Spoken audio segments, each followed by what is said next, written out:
How do we determine? We do annual inspections of all of our facilities, take the reports of what the deficiencies and needs, expectations were of that facility. At the last inspection, verify that the expectations are still the same, or have they changed, the report changes, the data input to the FICUS report, and we print out the report. In terms of what it is we're going to do next year, we take a look at the maintenance record of that system. For example, a roof. If our report says that roof should be replaced 2 years from our next year, how many leaks are we experiencing in that roof this year, which we keep records of? And if we've only got $1 million to spend and $3 million in new roofs, we'll take the roof with the highest priority based upon actual leaks. But if that roof that we say needs to be replaced a year from now is not showing a leak history, we'll put it off another year, and then we'll inspect it again next year.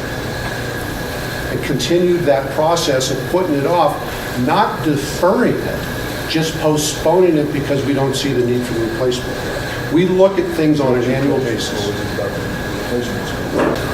What this is all about to me is we're going to try and come to some kind of agreement here and go out and we're going to ask the public for something, and by doing that we're going to create expectations. There needs to be some simple, clear definition as to what all this money is going to go for, so that you don't have a situation where, say, the bonds are successful and then people are still unhappy, or the school district's still unhappy because the message didn't get out, the information, that there's no meeting of the minds on what all this money is going to do.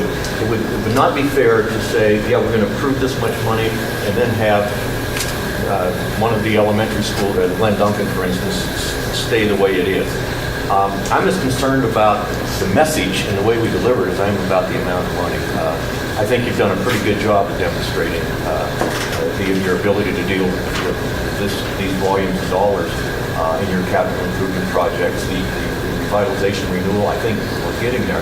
And so what I'm trying to do, Randolph, is understand with clarity, when somebody walks in and punches that ballot, do they understand what they're buying? Because I think that's been the case in the past, not understanding and expecting things that were going to be done, and then they don't happen. I agree. I think the message is huge on this issue. But I think coming out of this committee, that's important. But I also think that the next phase of this is the actual campaign to pass this question. And I think we should have input in that. But that's where that issue is going to be dealt with and solved. And it's going to be so important how the bond campaign actually happens. I'm not sure that's our role, but I think our message to that group is what's important. There's a lot of hard feelings I've sensed in some of this stuff. It's the new neighborhoods get the new schools, and what about the schools that are already here? Absolutely. Okay, and look, we're already talking more than double the money for new schools, and we're talking about taking care of the old schools. Now, I don't know what the right number is or what the right process is, but I know that there is a rub there that is going to hurt us at the ballot box if we don't deliver a good message on that. If all this money is approved to be or authorized, I think most of the people who are voting are going to be more interested in the existing schools and what they're doing with them. Well, there's also an interesting thing regarding, hopefully we'll bring the mayors in and the chairman of the county commission, because as they start with their regional planning process, they have re-emphasized infill much more so than they have outgrowth and suburban development. Well, how do you do that if we're not willing to look at those older schools? Because that's one of the ways you're going to draw people into filling in the older areas. So, I respect what everybody's doing, and I appreciate it, and I think you've made a great case, but I think Barry's point is compounded by that problem, because we hear it all the time on how they're going to do infill and how we adjust the regional plan legislative process to accommodate what the changes are. Are there things in the way of the statute that hurts them from doing a new thing, because most of us get caught up in neighborhood things, even though it's not our jurisdiction. We listen to folks, and then we go to planning commission meetings and city council meetings, and we hear them talking like this.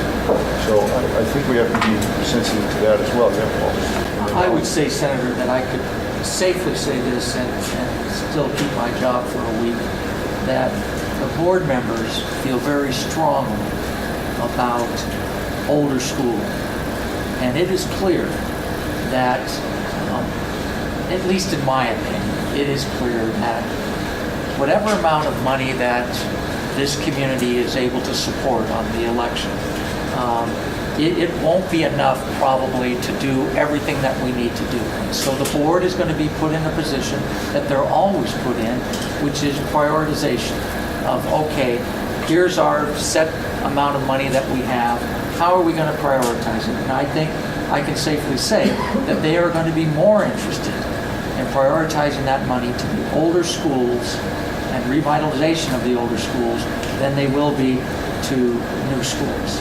And they are very sensitive to the fact, as am I, that for too many years we have too many schools that have not been addressed because of the lack of funding, because it's gone to new schools, because we've had this growth.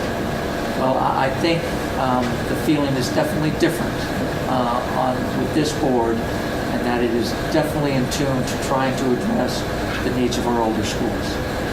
Ellen?